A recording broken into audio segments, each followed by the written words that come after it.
Hello, thank you for tuning in.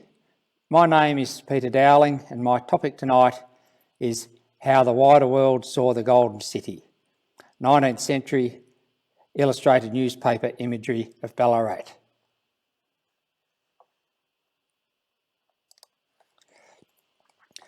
Thank you, Hermione, here at the Eureka Centre for asking me to speak, as I was beginning to wonder if this paper would ever happen. I'd originally approached Ballarat Art Gallery with the idea, however, scheduling kept being put back. This is by way of introducing how it was conceived. In September last year, I gave a paper in Bendigo on the imagery in colonial Australian illustrated newspapers relating to that city. Researching the range of imagery found, I then thought to myself how it would compare with the imagery for Ballarat. The two cities are known today as the leading mining towns to emerge from the 1850s gold rush era, yet their trajectories were quite different. Ballarat was an incredibly rich alluvial goldfield, experienced the Eureka Stockade insurrection, and as gold ran out, became the centre of a fertile agricultural region, as well as developing some company-based quartz mining. To this day, it is still known in the popular Australian historical consciousness as a golden city, and no doubt Sovereign Hill has played a part in maintaining this profile. By contrast, Bendigo was a moderately rich alluvial goldfield to become a very rich quartz mining field, producing gold for just over a century, 1851 to 1954. This led the city to develop a strong engineering base in support of the mines, with the legacy being its selection by the World War II Curtin government for the establishment of the Ordnance Factory to support the Australian war effort. What comes as a real surprise to learn, however, is that although Ballarat looms larger in its association with gold,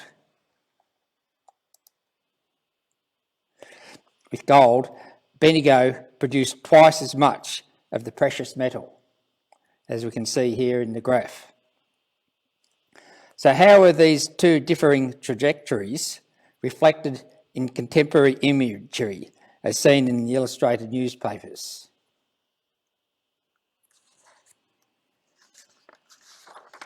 Before answering this question, it is important to explain just what were the illustrated newspapers. In a nutshell, the era of the papers across the 19th century Western world occupies a half-century hiatus between the invention of photography in 1839 and the development of the halftone process in the 1880s, whereby photographs could be reproduced in the press. During this hiatus, the only way a photograph could be reproduced in the press was as a wood engraving. This comparatively new mass production print technique was an adaptation of Thomas Bewick's redefining of the much older woodcut process, a technique dating back to the late medieval period with Albrecht Dürer of the Renaissance, its best-known exponent. And Thomas Bewick came along at the turn of the 19th century. The difference between the two techniques is that the woodcut involved engraving along the plank of a relatively soft pear woodblock, whereas the later process required engraving across the end grain of a very hard boxwood woodblock. There were two benefits.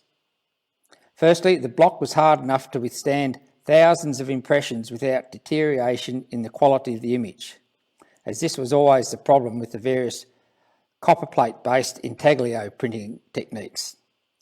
And secondly, the block could be cut to the same shilling height as letterpress composing type, this enabling image and text to be printed on the same page. The first illustrated newspaper was the Illustrated London News, founded as a weekly in 1842.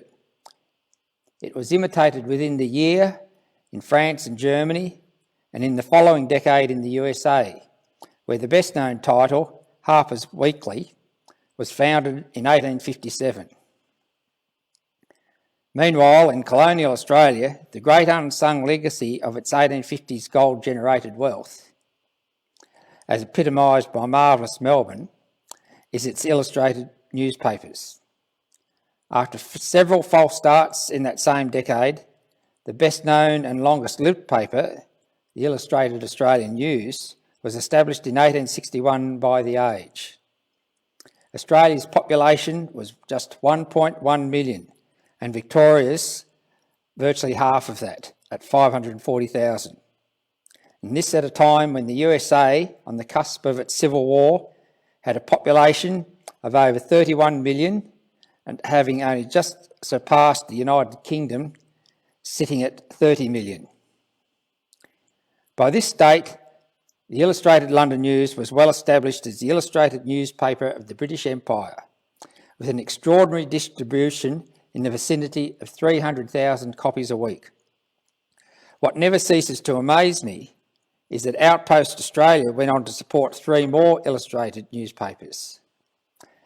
An early competitor was the Illustrated Melbourne Post of 1862 to 68. The Sydney-based competitor was the Illustrated Sydney News of 1864 to 94, and a later Melbourne competitor was the Australasian Sketcher, 1873 to 89. Meanwhile, the Illustrated Australian News closed in 1896. All papers were predominantly monthly issue, not weekly. And I can only assume it was the wealth of the post-gold rush generation, coupled with a very high level of literacy, and apparently Victoria had the highest level of literacy in the world at that stage, which supported these papers, despite colonial Australia's minuscule population. So returning to the question of how the different trajectories of Ballarat and Bendigo were reflected in the visual imagery of the papers, first and foremost, there are precisely 100 images relating to Bendigo and nearly 150 concerning Ballarat. But these figures are really quite insignificant relative to the estimated 12,500 images in the papers. And this title page behind me shows the 26 different subject brackets that by which imagery have been categorised and then bracketed under 5 themes. Not surprisingly, images relating to mining are the most common, accounting for 1/6 of all Ballarat imagery, with other images belonging to subjects such as buildings, civic occasions and portraits. But where the Ballarat imagery becomes more interesting is how gold is intimately connected to some of these other subjects. For example, images of the corner, where mining shares were traded in the open air, comprise a significant proportion of streetscapes. Royal and vice-regal visits to the mines form part of civic occasions, and images of the Eureka Monument, still standing in Ballarat Cemetery, are an important component of the monument's heading. It is therefore logical to commence discussion of the illustrations with those relating to mining. Both of these images date from January 1858 and are the earliest illustrations relating to Ballarat. Any earlier that listeners may know of are those to be found in the Illustrated London News, which is an early reflection of the global interest in the Victorian gold rushes. The Sebastopol lead image is after a photograph, whereas Golden Point is after a sketch. Yet these two very different primary mediums have been reduced to the bland uniformity of the wood-engraved news picture. I don't say this in a derogatory way, but rather to emphasise how wood engravings can begin to seem all very similar in their linearity, despite the vast range of their subject matter. So at an historical level, both images show a number of features concerning Ballarat's alluvial goldfield. Firstly, they depict the height of the later deep lead mining phase. The days of individuals panning for gold are long gone, to be replaced by cooperative ventures, sinking shafts up to 30 metres deep and sometimes more to the underground creek beds which were very rich in gold. Secondly, the scale of environmental destruction is evidenced by the complete absence of trees in the Golden Point image and only a few along the horizon in the Sebastopol lead image. At the same time, this latter image, and in it the viewer can't help noticing the huge pile of timber in the centre left,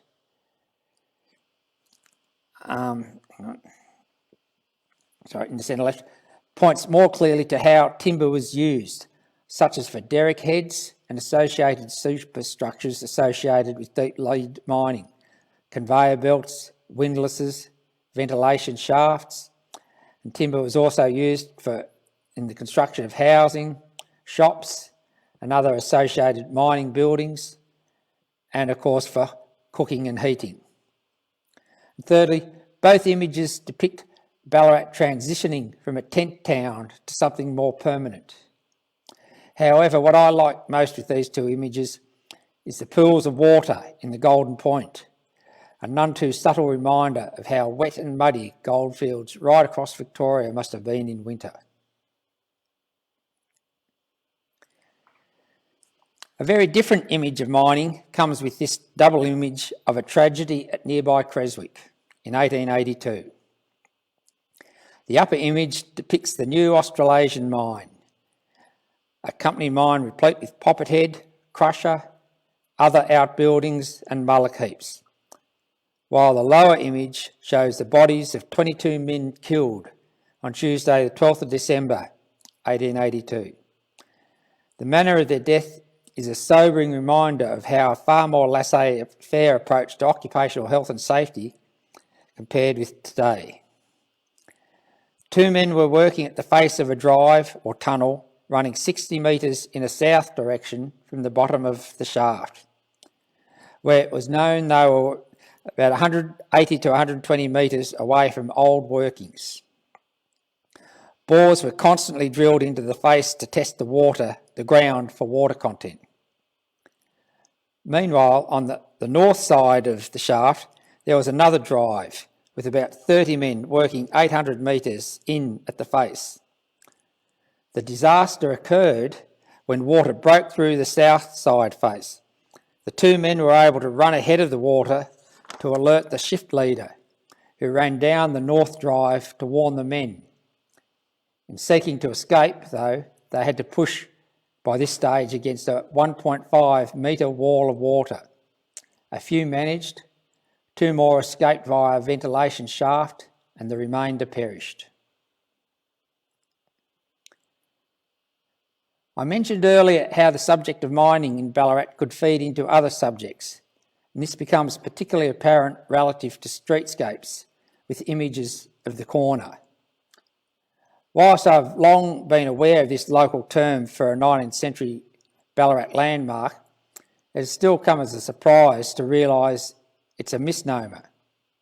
The following quote comes from an 1873 account in the Australasian Sketcher.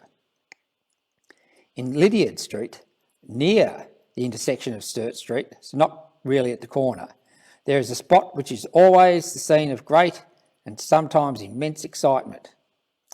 This is the mining exchange for the Ballarat district, and here much business is transacted in the shares of mining companies, not only of Ballarat, but of the whole of the colony. And New Zealand and New South Wales mining stock is also dealt in here extensively, as well as the stock of South Australian copper and Cape diamond mines. These two images not only depict the corner as a hive of share trading activity, but the streetscape of Lydiard Street from the same viewpoint. Firstly in 1864, then 16 years later in 1880, before the building of the current mining exchange in 1887, built 1887 to 89.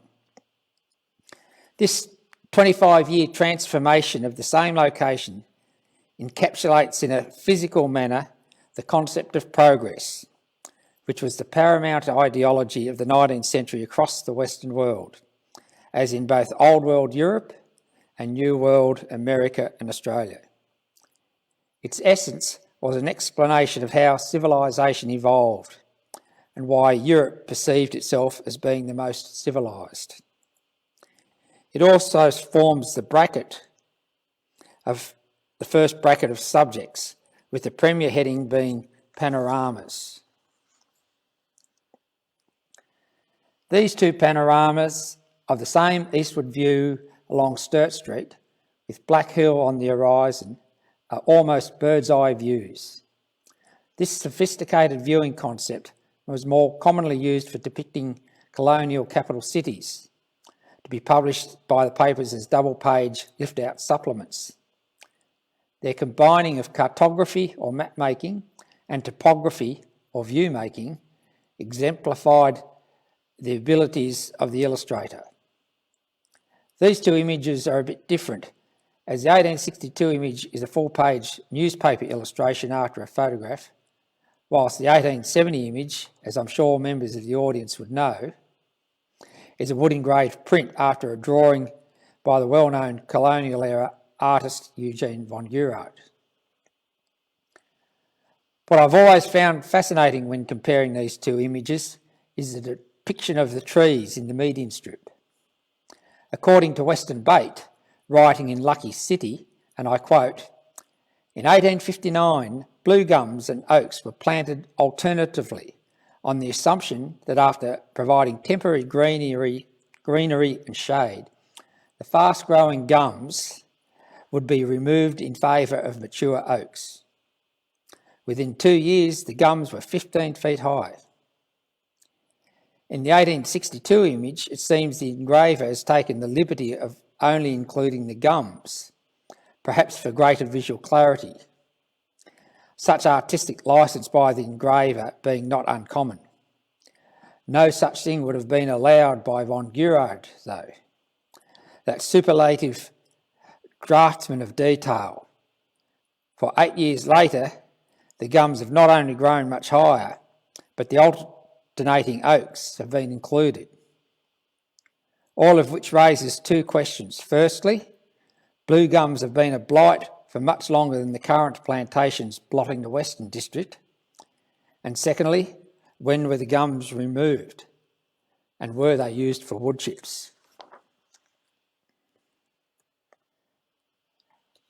Following my usual routine when discussing the progress bracket of moving on to streetscapes, despite having already discussed this heading relative to the corner, it is worth taking a brief look at a very different streetscape.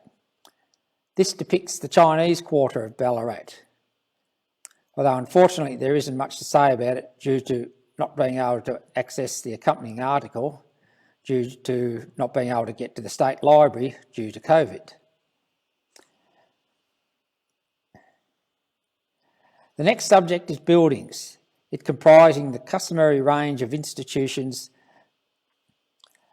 and as seen here in this image of Ballarat East, or multi-image full page of Ballarat East, with images of the hospital, mechanics. So I'll start again.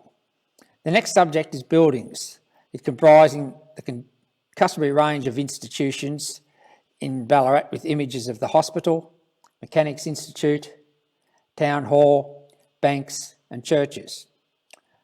I've chosen a multi-image full page dating from 1894, which depicts several landmark buildings, a streetscape and a mine from the Ballarat East municipality, back when the city was divided between east and west, although the inclusion of Lydiard Street has been mystified regarding the boundary.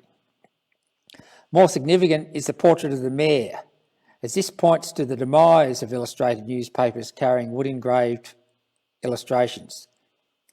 This image is an early example of a half-tone reproduction of a photograph, which tended to be smudgy grey in tone and not nearly as clear as photographically reproduced line block illustrations, which is probably how the other images on this page have been processed, as opposed to being actual wood engravings.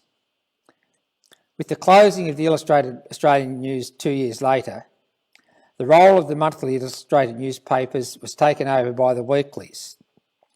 The main mastheads in Victoria perhaps being familiar to some listeners.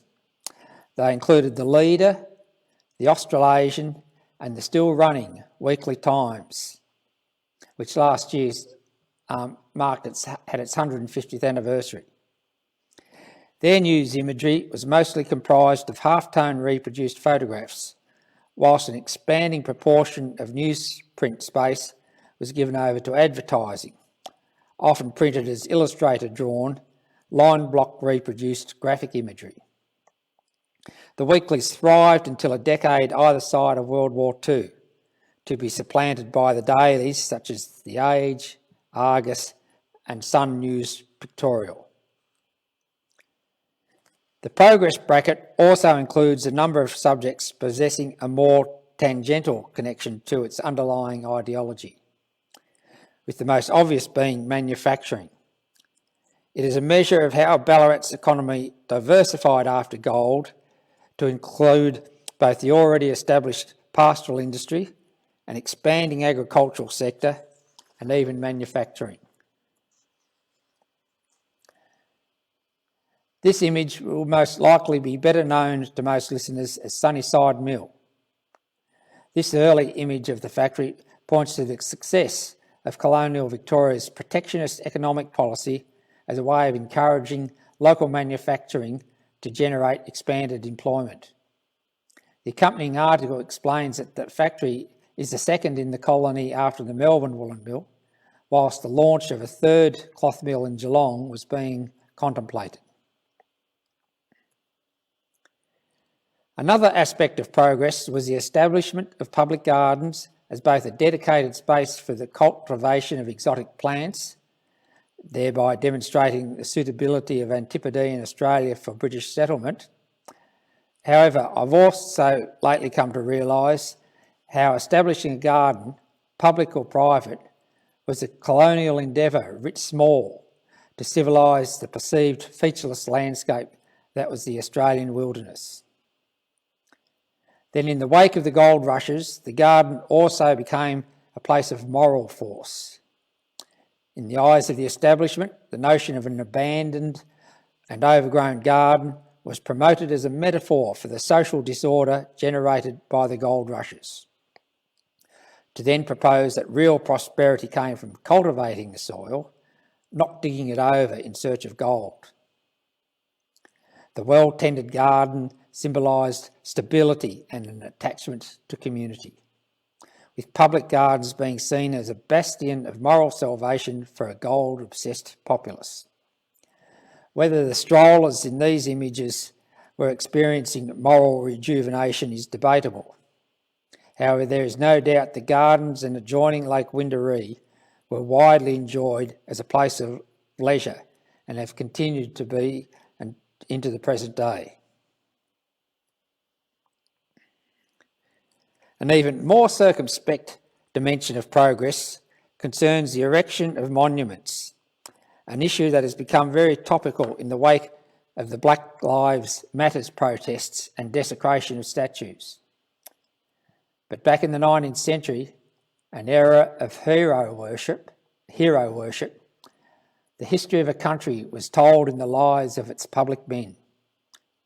However, according to a contemporary newspaper article, in colonial Australia up until the 1850s, there was a dearth of public men of heroic status due to a history more notable for martinet governors, squatters with pretensions of forming themselves into a colonial aristocracy, the well-known, the Bunyip aristocracy as they were known, and civil servants remarked upon more for their self-gratification than selfless public service. The early explorers were the only exception. Adding insult to injury over this lack of heroes, just 3 years after the Eureka Stockade insurrection, a Geelong citizen erected a monument to the diggers killed with the inscription, "Sacred to the memory of those who fell on the memorable 3rd of December 1854 in resisting the unconstitutional proceedings of the Victorian government." What becomes very interesting is how attitudes to the Eureka Stockade changed over the next 30 years, as reflected in the pages of the papers. When the monument was erected, as recorded by the Illustrated Melbourne News in the left illustration in February 1858, it commented, "We select the object because it is a remarkable one and marks an era in our history, but by no means approve of the taste displayed in its erection and inscription." 15 years later, in the June 1873 issue of the Australasian Sketcher, an image of the monument was included in a pictorial account, and this is the image on the right, of the Governor's recent visit to Ballarat, together with an image of the graves of the troopers killed. Whilst it isn't clear if the Governor visited Ballarat Cemetery, where both monument and graves were located, the illustrations imply that he did, to in effect give vice-regal sanction to the insurrection. Perhaps even more interesting is the commentary in the accompanying article. The graves of the troopers are now in a dilapidated condition, trodden down and overgrown with weeds, while the lettering of the memorial stones has been allowed to become indistinct. But we understand this reflection upon Victorian public spirit is about to be removed. The remains of the insurgents have been more worthily treated. A handsome monument records their names, and the neat enclosure within which they lie, planted with shrubs and flowers, is duly cared for. 15 years later again, in an impressive 32-page supplement published by the Illustrated Australian News to mark the centenary of Australian settlement in 1888, titled The History of Victoria Illustrated, there is an image administering the oath Eureka Stockade 1854. It depicts one of the leaders, possibly even Peter Lalor, kneeling before a flagpole, no doubt bearing the Southern Cross flag above, although out of view, taking an oath before a crowd of cheering diggers. The illustration leaves the reader in no doubt about the righteousness of the insurrection. Moving on from the progress bracket to the civic culture bracket, the first subject to be encountered is civic occasions. Of 17 illustrations, half relate to visits by royalty, as in Prince Alfred's visit in 1867, or vice-regal visits. The remainder depict a ball, a couple of processions, the installation of bishops, given that Ballarat is the seat of both the Anglican and Catholic dioceses, and unusually for a regional city, an election campaign. I won't go into the particulars of what appears to have been a spirited local campaign between the two candidates. However, from looking at the vignette illustration surrounding the central image, I can't help thinking there was a degree of coercion involved. Or perhaps this is how factionalism happened in the 19th century. Apropos the earlier discussion of monuments as tangible demonstrations of the hero worship of public men, it should come as no surprise that the array of Ballarat-related portraits in the papers should also depict public men such as bishops, local MPs and the mayors of the two municipalities. No women are included. Of far more interest are these two portraits of deceased pioneers of the district. The late Mr. Philip Russell and the late Mr. W.C. Ewell. They both died in the first half of the 1890s, and it is extraordinary to consider the transformation of their surrounds they witnessed. They arrived in the 1830s to take up runs, established successful pastoral properties, experienced the upheaval of the gold rushes. It became very prosperous from supplying meat to a burgeoning local populace, and observed the progress of Ballarat from a pastoral landscape surrounding Ewell Swamp, as Lake Windaree was formerly known, to a vast mud hole denuded of trees as seen in view of Ballarat from Golden Point, which then became a handsome city as evidenced by the earlier discussed panoramas of Ballarat. The leisure dimension of civic culture in 19th century Ballarat has already been mentioned when discussing the Botanic Gardens. However, compared with the depiction of leisure in Melbourne, with illustrations of cricket, football, horse racing, rowing, and later tennis and lawn bowls, as well as picnics in the bush or at the beach, there is a surprising dearth of such images relating to Ballarat, with just a couple depicting sailing on Lake Windaree and 2 more of local horse racing. A similar situation applies to the representation of the arts, another subject heading, there being just 2 illustrations, one depicting an art union drawing day and another concerning the local Academy of Music. However, a third and too easily overlooked aspect of civic culture was joining the local volunteer militia unit. Playing at soldiers was a respectable alternative to sport, and out of civic duty it attracted many men in the hope of one day fighting for Queen and Empire. In the interim, participating in reviews and mock exercises was to be part of a spectacle guaranteed to stir the heart of both volunteers and spectators.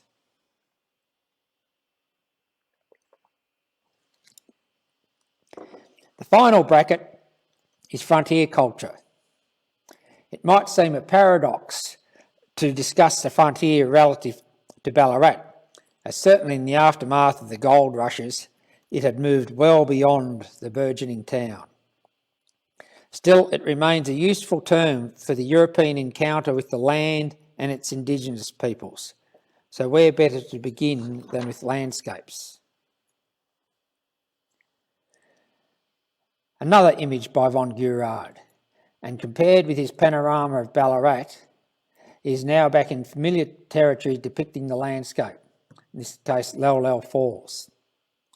One striking point about this image is its compositional similarity to some of Thomas Clark's, who was another colonial artist, a contemporary of von Gurard, of his paintings of the Wannon Falls just west of Hamilton.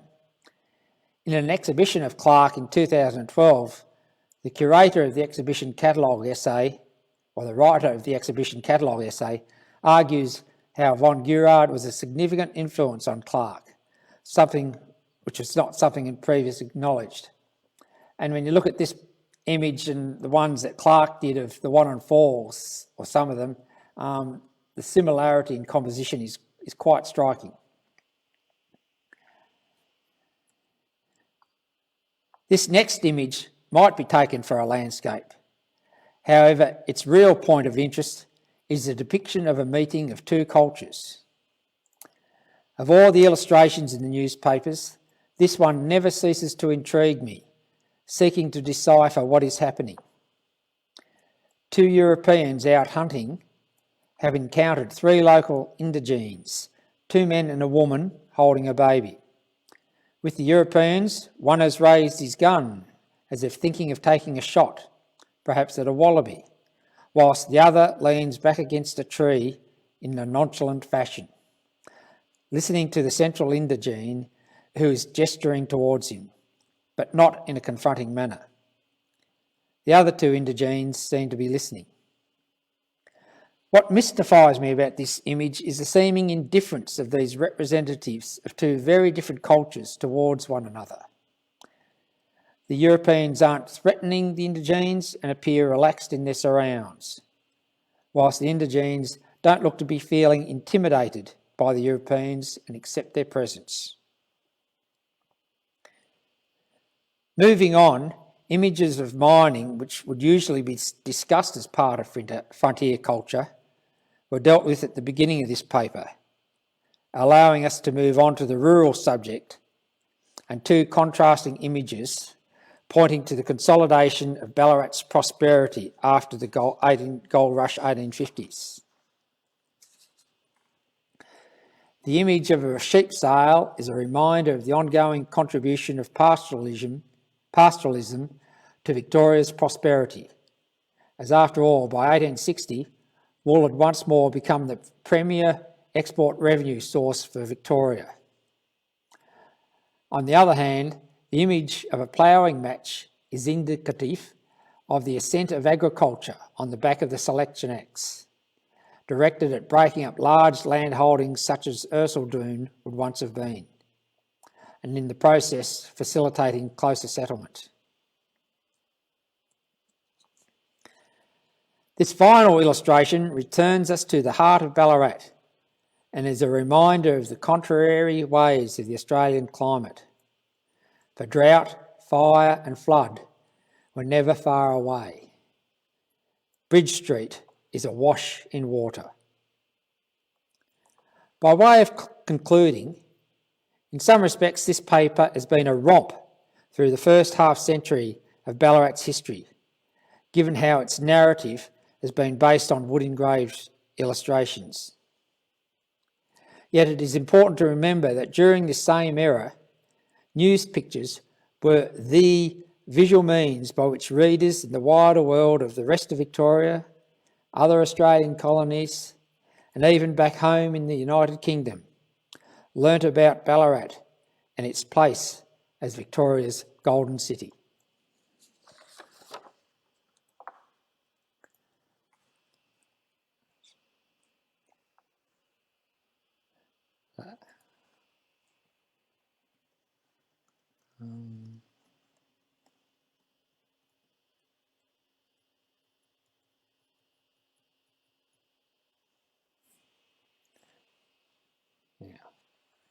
Sorry, Chris.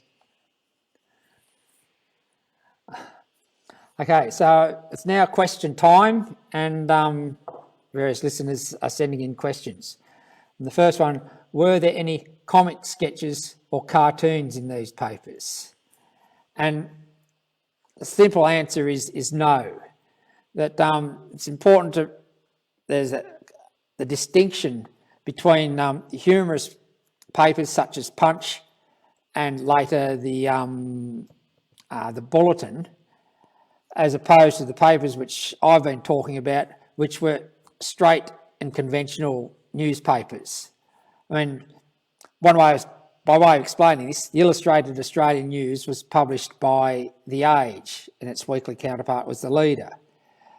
The Australasian Sketcher, which was the other most successful paper, was published by The Argus, and its weekly counterpart was The Australasian.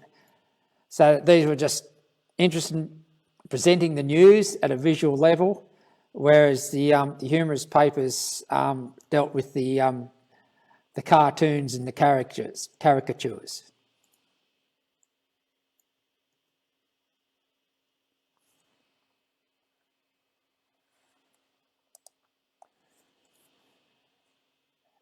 Next question. Do you know who did the sketches of the Eureka Monument and graves? I'd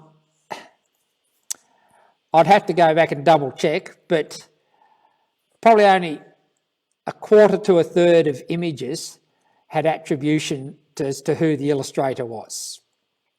More commonly, with photographers, they would often be acknowledged.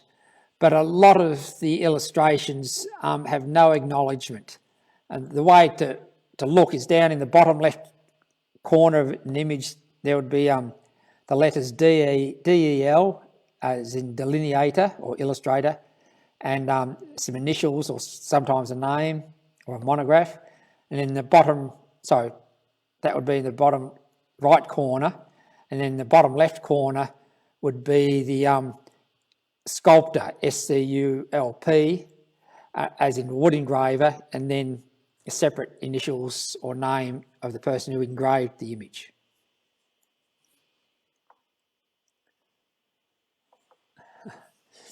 All right, the questions are getting harder.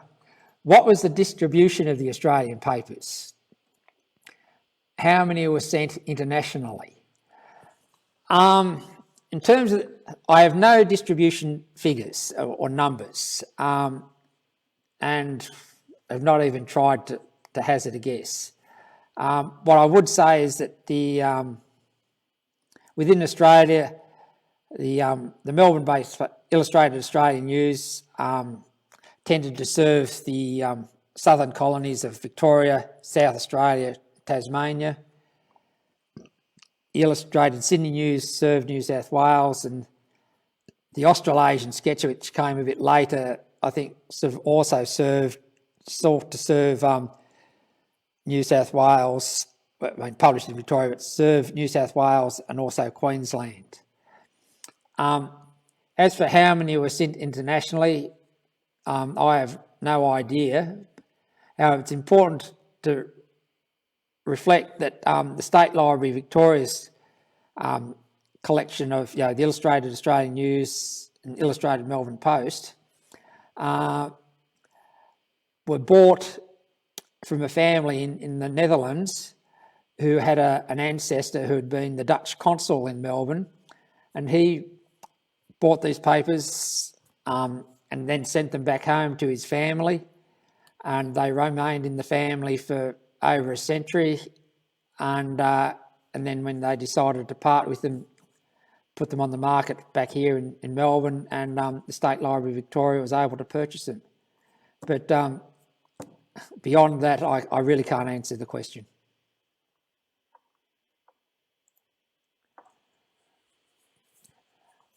What is the most... All right, next question. What is the most unusual illustration you came across?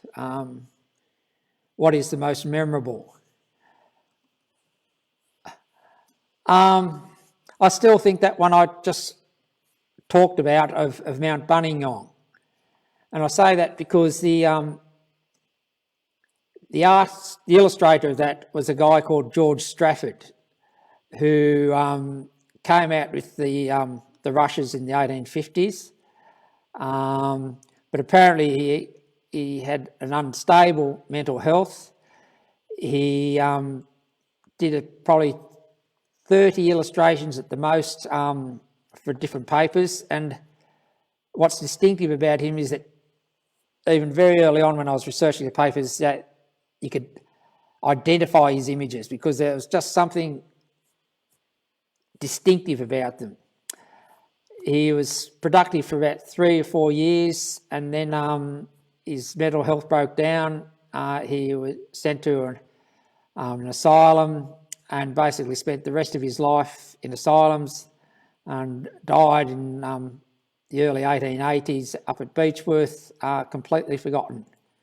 And it's just a story that shows the flip side of the gold rushes, in that they must have attracted some unstable people, and some might have got on in life, but George Strafford didn't.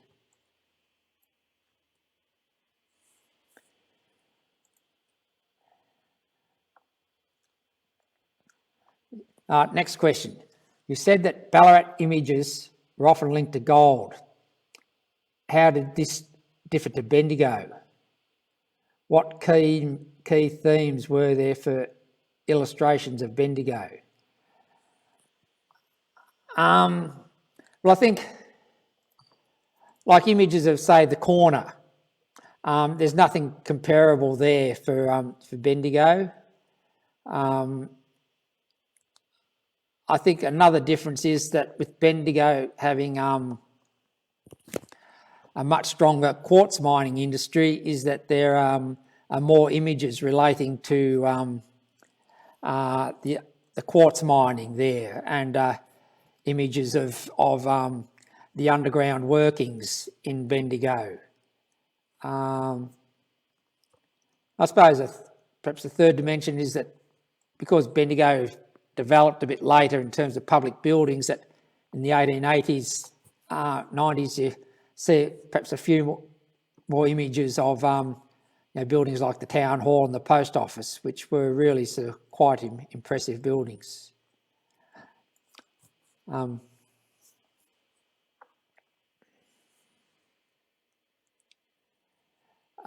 Next question. These images were over a span of 40 years. Can you see changes to the type of images over time? Good question. I think perhaps the most noticeable difference is the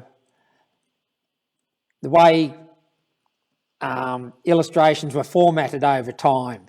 So that, for example, earlier ones would just be a standard illustration, whereas later ones, such as this one of Ballarat East, it had sort of multiple images on the one page, and there would even be some an increase in sort of decorative elements of some of the images, such as so that with the bottom image, it actually looks as if it's been framed in a wooden frame, and I think so. That's at a formal level. I think the other thing that's noticeable is the imagery sort of becomes more light-hearted. So that, for example, with streetscapes, early on, it's a view down the streetscape showing all the buildings each side. Later on, it would be sort of images of, say, Melbourne on a hot day and people drinking at fountains or sort of sweating in their hot clothes, and then later on, Melbourne when it snowed and everyone just huddling up in the cold weather.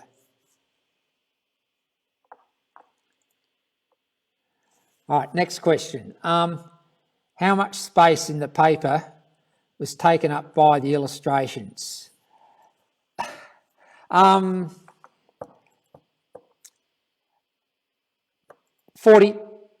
perhaps, because what happened was that standard issue would be 16 pages. So there'd be an image on the frontispiece, on the front page. You'd turn the page over and it would be 2 pages, a double page spread of all type. Turn a page and it would be a double page of imagery. Turn the page, a double page of type. Turn the page again, it would be a double page of imagery. So that each issue would carry probably an average of 12 images.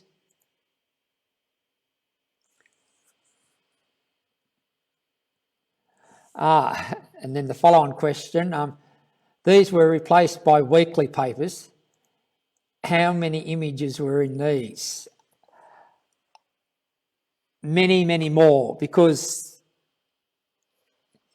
the illustrated newspapers were monthly and carried the wood engraving, or their images as wood engravings, which is a very slow process. The weeklies, and the defining feature of the weeklies was that they were carrying the halftones, so that it was much easier to produce a lot of halftones more quickly, and there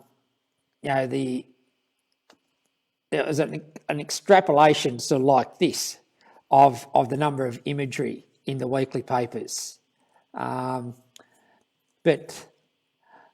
the flip side was that you look at the weekly papers from up to World War I and even afterwards, and if you've seen papers like that, the photograph or the halftone reproduced photographs in them aren't nearly as sort of clear and delineated as the wood engravings were. And it really wasn't until after World War II that the quality of photographs in the newspapers improved.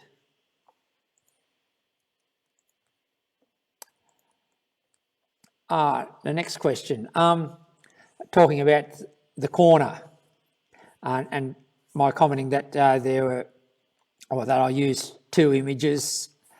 And the question was, are there any other buildings that were repeated a lot, such as town halls? No. It's a good question, because I hadn't thought of it that way. It's unusual to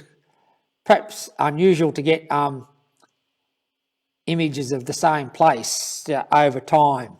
Perhaps the only other parallel with that is with the the bird's eye view panoramas of the capital cities. They might sort of come by, a second one might come by, say, 15 years later.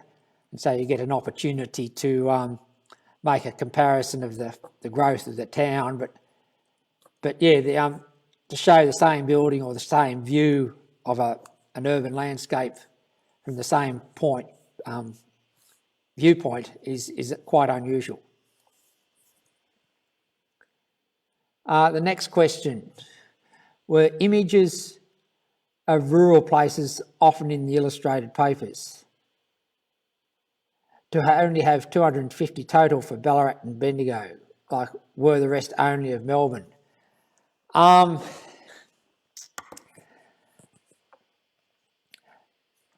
Imagery of the capital cities certainly dominates in the papers compared with images of regional and rural towns.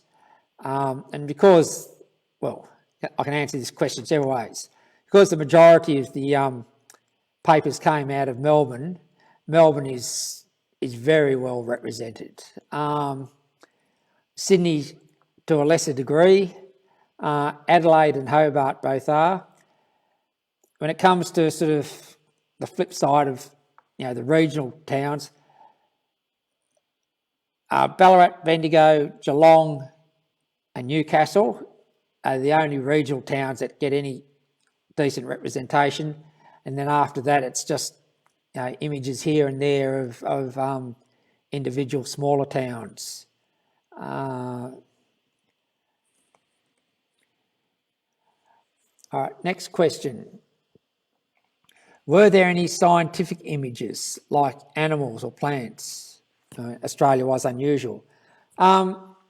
Yes, especially I have one of my other subject headings that is natural history, and in which I see images particularly of birds and animals. And in the first series of the Illustrated Sydney News, which ran 52 to 55, 53 to 55, there was a woman artist, Louisa Atkinson, who submitted, and that paper was a weekly at that stage, and for quite a length of time she submitted a little image of an animal or bird, and also wrote the accompanying article. And they're very sort of stiff and formal little images. Later on, like there's a fantastic image of a kookaburra holding a snake in its beak, and which to my mind reflects a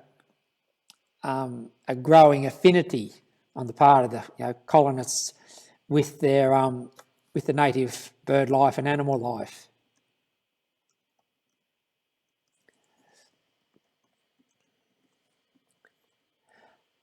Next question. Could anyone submit images, or did they employ artists? All the papers, the majority of illustrations are after sketches done by professional illustrators. However, you do get a smaller number of images after sketches that have been sort of contributed by amateurs. And if the image appealed for whatever reason, and I would imagine that the editors of the paper grabbed anything that they could, then these amateur-produced images were also produced by the papers.